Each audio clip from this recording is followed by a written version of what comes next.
man. International break now. You're not still on this Spence. Alright, watch this.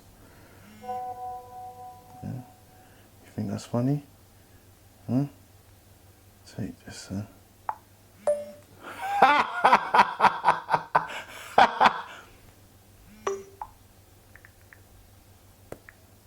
Yeah.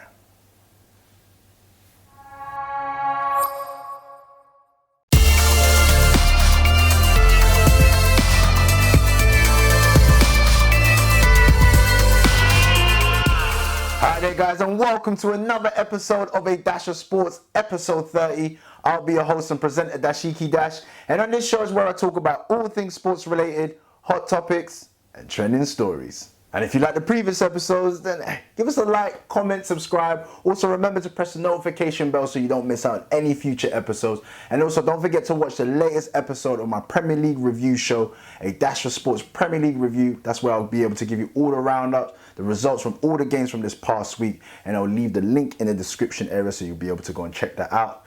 And one more thing, don't forget to share this.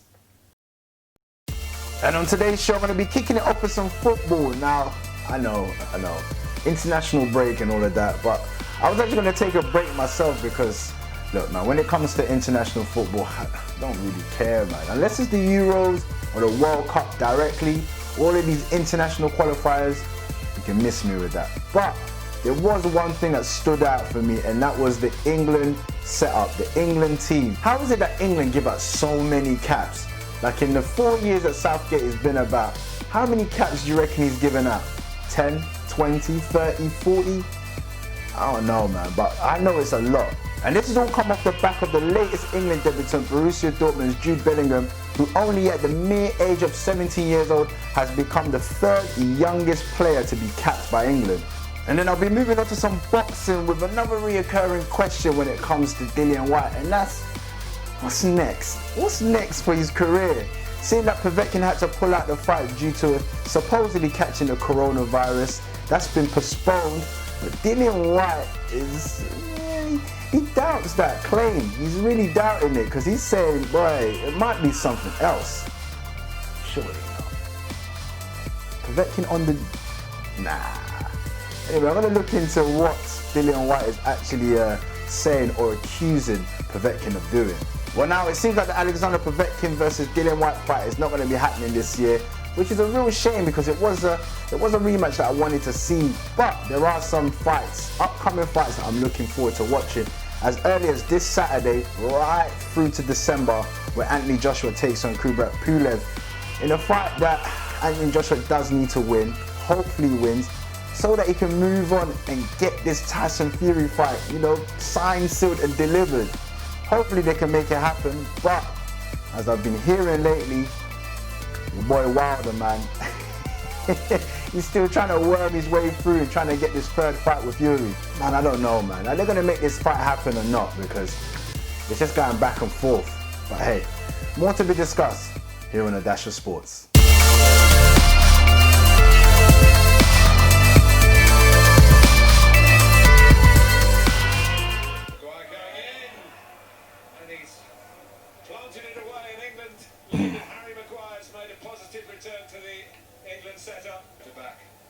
Sancho tries to place it in and does. 2-0 England. And Jadon Sancho.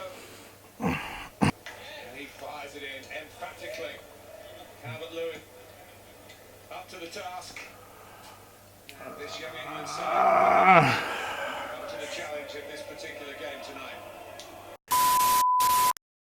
Yeah, so I just watched the England game and they won 3-0 against Northern Ireland, by the way. And yeah, listen, don't mind me in it because like, when it comes to international football, it's qualifiers, whether it's friendly games, yeah, I'm not really into it. It's really not my thing.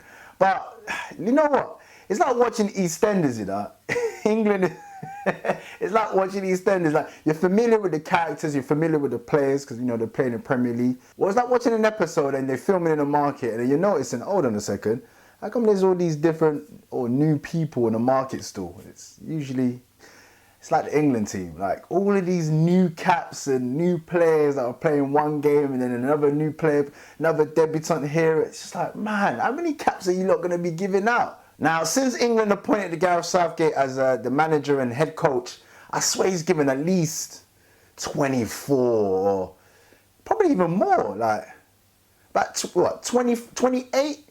Yeah, about 28. There's probably even more. Like, if I miss out any names, because I'm going to go through the names. If I've missed out any names, put your comments down below, put the names down below and let me know, because there's some of these players, they've been mainstays, but some of them, it seems like they've had maybe a couple to a few games and you don't see them again. Starting off with Jesse Lingard, who was the first England debutant to be given a cap by Gareth Southgate back in 2016. And he was a regular for about 2 years. Yeah, he's no longer in the frame.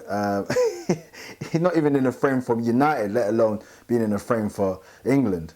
Then you've got the likes of Aaron Cresswell, Michael Keane, Nathan Redmond, James Ward-Prowse, Kieran Trippier, Harry Maguire, who's he's captain for United and captain for England in the last game against Northern Ireland. Harry Winks, Jordan Pickford, Ruben Loftus-Cheek, Tammy Abraham, Joe Gomez, Jack Cork of Burnley, Dominic Solanke, James Tarkowski, Lewis Cook, Trent Alexander-Arnold, who's a mainstayer, one of the best fullbacks in the Premier League and in the world, Nick Pope, goalkeeper at Burnley, Ben Chilwell of Leicester at the time, now of Chelsea, Borussia Dortmund's Jadon Sancho, Nathaniel Chalobah, Callum Wilson, Lewis Dunk, goalkeeper Alex McCarthy, Declan Rice, Callum Hudson-Odoi, Mason Mount, who's an ever-present for Chelsea, so no surprise there that he got given his cap, Tyrone Mings. So I think that's 28 there, and I'm sure that there's more when I think about it even now. There's, who else? Dominic Calvert-Lewin. You got Saka, Jack Grealish. Who else? They got, who else? I know there's one more. Oh, Jude Bellingham. Borussia Dortmund, 17-year-old Jude Bellingham, who literally just made his move from Birmingham to Borussia Dortmund. From the age of 16, he was doing bits at Birmingham, even to the point of retired his number. Finally made his move out to Dortmund, 17, and now already got a full international cap at the age of 17. The third youngest player to ever get a cap for England. Now, when these players are getting these caps, even the likes of Saka as well, who's what, 17, 18 now as well, these players, when they're getting these caps at such a young age, are they just being given a cap for the sake of it? Well, not for the sake of it, but you know what I mean. Like, are they just being given a cap maybe just to secure them? Because some of these players can go and play elsewhere. Or are they really genuine contenders for really holding down a spot in the England squad? It's something that I've been paying attention to and noticed for a very long time in the way these caps are given out. And I'm not sure in comparison to other countries, but it always seems like when it comes to other countries, they've got like a core of players that they stick with, like through qualifiers, tournaments, and not that many changes are made. But when it comes to England, for some reason, I don't know, it's like you just see players after players, debutants after debutants getting caps on caps on caps.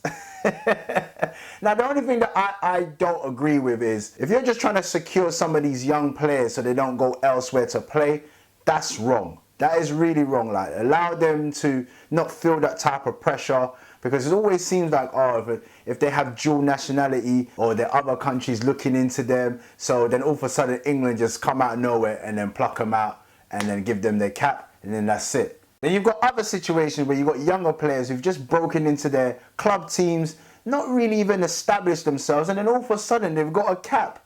I kind of feel that way with Saka. Like, you know, I don't feel he's still had a real senior season, although he is talented as anything. But come on, man, give people time. You've got this Jude Bellingham, who's also 17 years old. He's not even broken through in the Dortmund team. He's doing bits there, but come on, not enough for him to get an England international. Then you've got players that maybe have like that kind of, I don't know, that fluky spell. Callum Wilson, Tammy Abraham scoring goals last season. Now, let me not say that it's a fluky spell, but you know, they have a decent spell, whatnot. You give them one cap, it doesn't work out for England, and then you just go back to the regulars. And hey, that's England for you, innit? Like, it is what it is. But my issue isn't on the players that are being picked, because you can pick whoever you want. But I'm just saying in terms of like the debutants and the caps that they get, how quick and easy it's to get a cap. Like, they don't really need to do a lot. And all of a sudden, a little bit of hype, a little bit of mealinga, some smoke, and then, man, they're in the team already. And I'm sure that there's many people out there that agree with me in regards to how easy these caps are given out. But if you think otherwise, or you do agree with me, put your comments down below and let me know. What do you think about the current situation when it comes to giving away these caps? I say giving away, but I'm sure some of these players do deserve their caps. But let me know, man. What do you think? Are these caps given away too easy or not?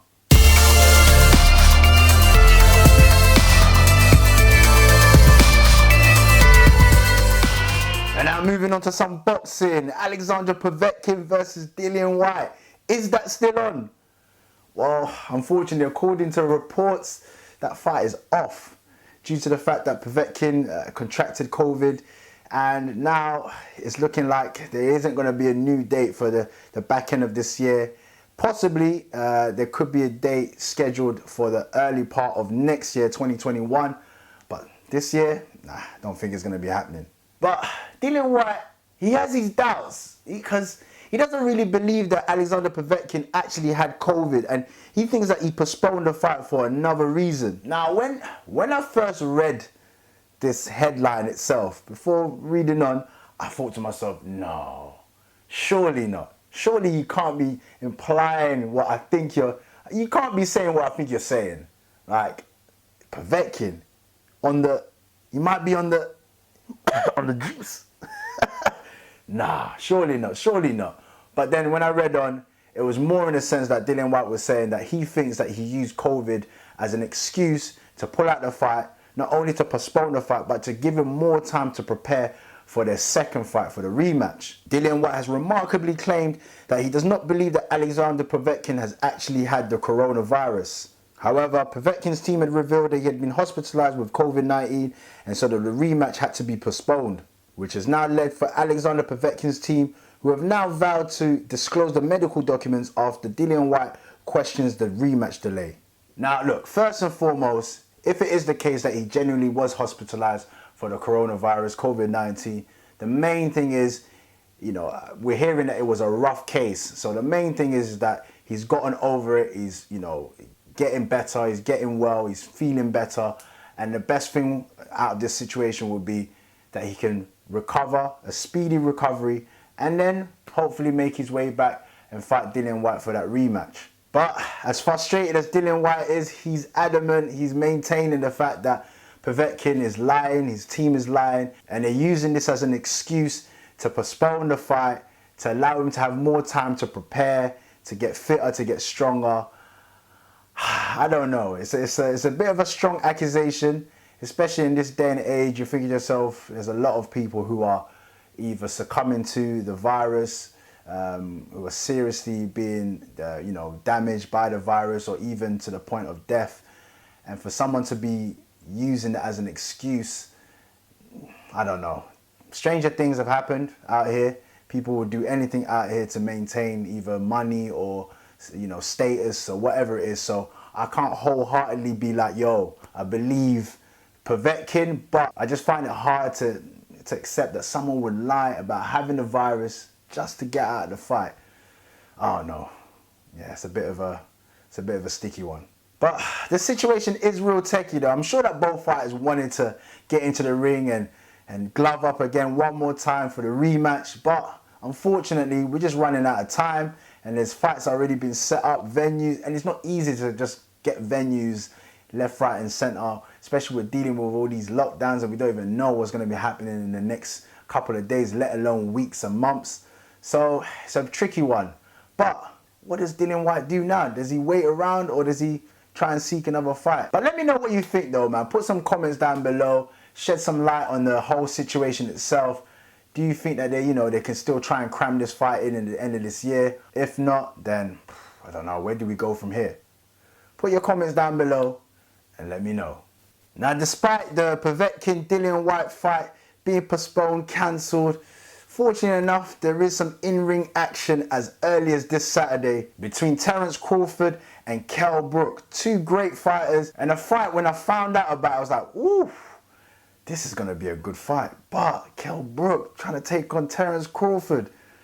Ah, man, he's attempted at this level before, and each time he's tried to show that he can hang at this level, yeah, he's just come up short. But he did get a lot of ratings for taking on Triple G, but some may say it was a bit foolish to try and snag a world championship 2 weight classes above his own. And then he diverted his attention to current welterweight champion Errol Spence. Brook had the audacity to take on one of boxing's best fighters in his very next fight. To be fair, I think all in all, it was just to kind of show that he was a legit welterweight contender. He even went on to fight former title holder Sean Porter to prove it, and managed to beat him. But where he was able to outbox Porter back then, when it comes to Crawford, I can't see that happening. I can't see that happening. Now, the only question is just how Crawford is going to end this fight. You got to remember, he's entering this fight having stopped 7 of his last opponents. And the only thing that I would say is Brook will probably make him work for it, but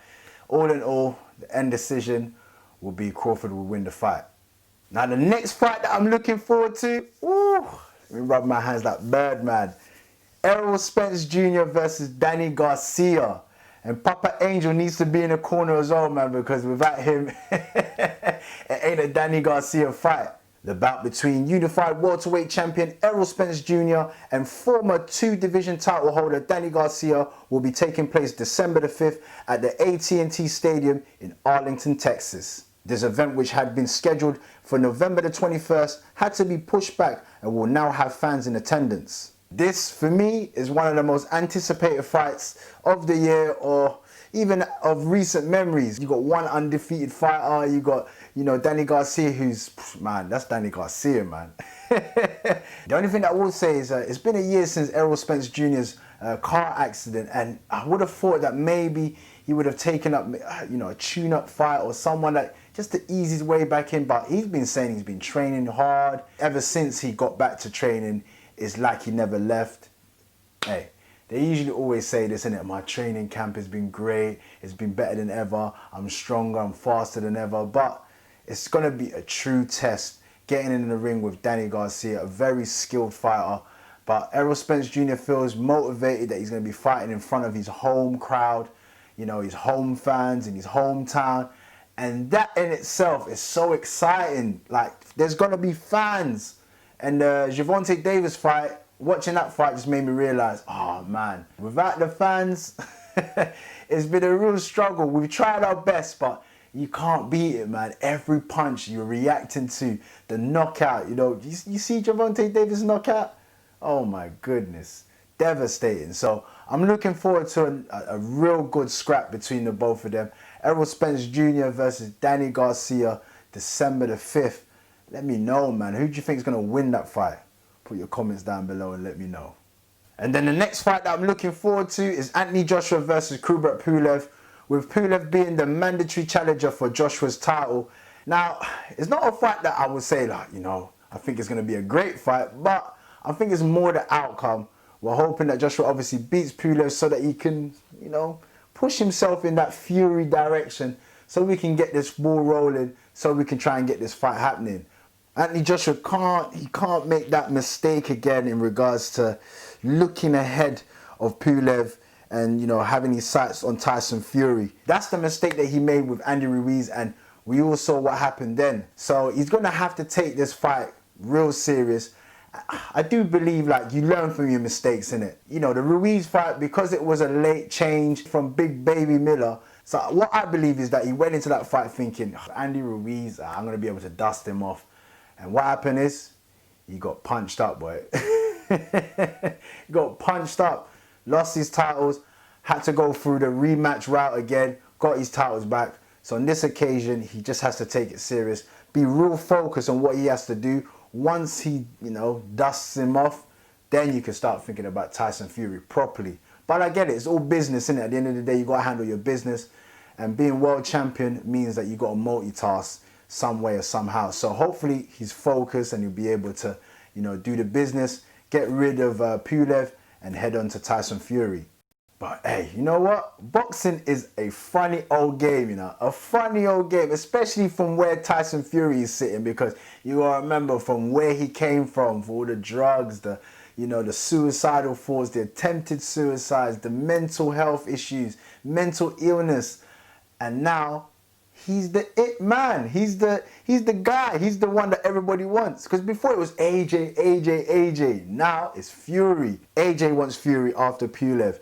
You got Dillian Whyte, who right now doesn't have an opponent, and you know, obviously because of the Povetkin situation, he's turned his attentions to Tyson Fury. Then you got the king of excuses himself, Deontay Wilder, who's still trying to worm his way back into it. But I think maybe on this occasion, he's gone a little too far with all those, you know, comments about and accusations about cheating and egg weight in the glove and, you know, tampering with the gloves. In regards to Wilder and Fury, I'm hearing that they're trying to get a mediator. I don't know if it's coming from the Wilder camp in terms of like a mediator so that they can try and thrash out this deal. I think the whole issue is that Tyson Fury, once again, like I said last week, Tyson Fury wants to fight this year. He wants to fight in December. And Deontay Wilder, he's shaking. He's shaking right now. So I don't know if that's going to work out. If they can't get this fight for this year, the back end of this year in December, then I don't think it's going to happen. Where does Tyson Fury go? Because he needs a fight. He needs to fight. So we're just going to have to find out what happens. Is it going to be Dillian Whyte? Is it going to be Takam? Who's he going to fight next? Who knows? But in the meantime, the fight that I am looking forward to is the AJ fight. See what happens in that fight. Hopefully he's able to beat Pulev, and then we can start talking about Anthony Joshua and Tyson Fury. But let me know, man. Put your comments down below. I know there's a few more fights that I've missed out on, but let me know if there's any other interesting fights that I should look out for, because listen, man, I'm in fight mode. I want to be watching all these fights, especially coming to the back end of the year, see what's happening. So let me know, man. Put all the fights down below and let me know.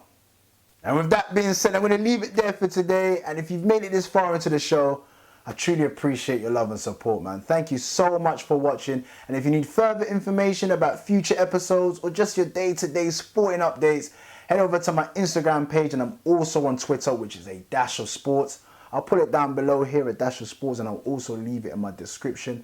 And please don't forget to like, comment, and subscribe. Smash that like button, comment, and help me get these subs up. And don't forget to watch the latest episode of a Dash of Sports Premier League review. That's where I give you all your roundups and results from all the games from this past week. So remember to press the notification bell so you don't miss out on future episodes, and I will leave the link in the description.